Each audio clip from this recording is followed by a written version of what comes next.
jeigu jūs pasitinkat žmogų, kuris ieško atrakcionų, o dalis žmonių ieško atrakcionų pažintyse arba santykiuose, turėkit omeny, kad santykiai su žmogum, kuris linkęs eiti į patirtis, įspūdžius ir pastoviai gauti emocinius high, tuos vadinamus emocinius pakilimus, bėkit nuo tokių žmonių.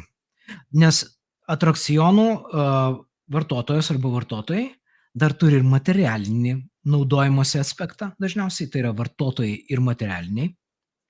Ir paprastai, kaip pavyzdžiui, pas mane ateina vyrai krizėje, palikti moterų tokių, vartotojų.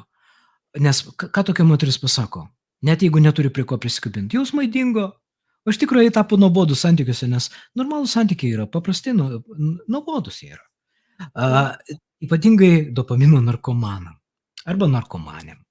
Todėl atsargiai atstumimas gali įvykti todėl, kad jūs nesate narkomano heroinas.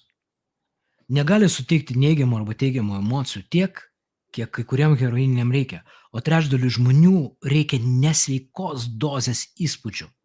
Ir todėl mes, pavyzdžiui, vyrai, pataikavom tokiom moterim, ypatingai jos užduoda toną. Ir mes tada stengiamės būti tokie nerealūs pasimatymuose. Fantastiški, kavalieriški, krūvą uždovanojimų darom. Bet to, kad paprasčiausiai mylėt save, būt savim ir normali moteris. Normalaus požiūrį į gyvenimą, ne vartotoja, o normali moteris. Jūs pasirinks.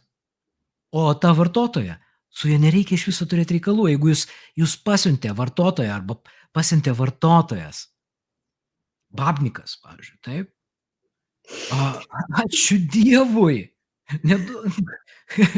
Viso gero, jūs išvengėt metų laiko tąsymosi, kur jūs pridarėt investicijų į žmogų, tiek vyrai, tiek moteris. Ir santykiai iširo.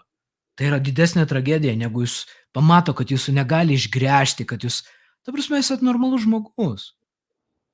Ir jūs nesuteiksit kažkokiu tai iškrypusių variantų, daugybės įspūdžių. Nereikia.